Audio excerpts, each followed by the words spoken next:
மாட்டுறாங்க. தயவுசெய்து வாங்க, வந்து வழிபாடு பண்ணுங்க, சொல்லி கொடுங்க.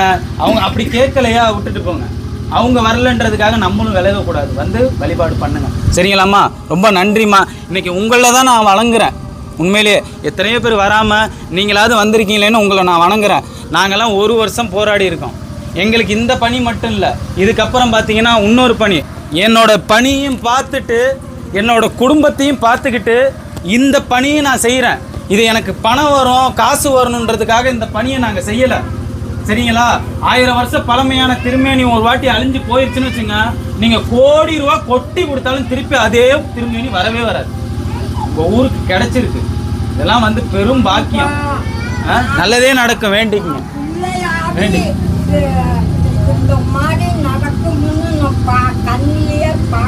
அதான் வந்துருச்சு. சிவா வந்துருச்சு இல்ல?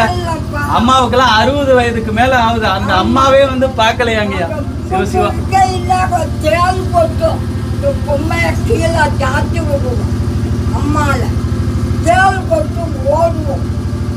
பரவாயில்ல.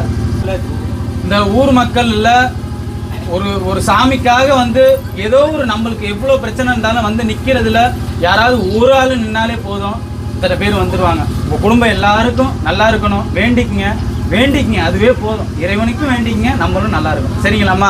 ரொம்ப நன்றிம்மா. இங்கே வந்து நின்னதுக்கு, இவ்வளோ நேரம் நின்னதுக்கு ரொம்ப ரொம்ப நாங்கள் நன்றியை தெரிவிச்சுக்கிறோம். நன்றி. சாப்பிடும் அடிச்சிங்கன்னா சாப்பிடாது இல்லையா?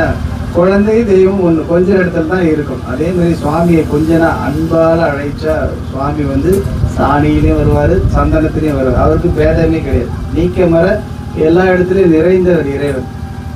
உங்களுக்கு உங்களுடைய பாக்கியம் என்னன்னா, அவருக்கு விரும்பி வந்து உட்காந்துருக்காரு. நீங்களாம் கேட்டீங்களா இல்லையே தெரியல, அவரே வந்து இங்க விரும்பி வந்து உட்காந்துருக்காரு.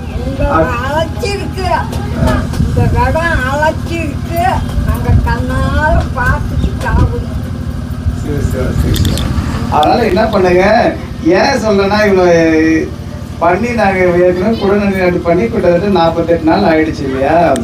எந்த மாற்றமுமே இல்லைங்க.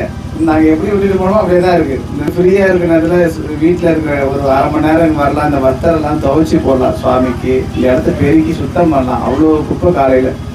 யாருமே இப்போ மண்டாபிஷேக நிறைவு விழா உங்களுடைய ஒத்துழைப்பு எந்த அளவுக்கு இருக்கணும் தெரியுமா? மற்ற கோயிலெலாம் போய் பாருங்கள், மக்கள்லாம் எந்த அளவுக்கு சிறப்பாக மண்டாபிஷேக நிறைவு விழாலாம் எப்படி பண்ணுறாங்க, பிரதோஷ விழாக்கள் எப்படி பண்ணுறாங்க. உங்களுக்கு குறை சொல்ல கண்டிப்பாக நம்ம உழைச்சி தான் ஆகணும் நம்மளுடைய பொருளாதாரத்துக்கு. அதே சமயத்தில் சுவாமியோடைய திருவருளும் நமக்கு வேணும். சரிங்களா? அதையும் நம்ம பார்க்கணும்.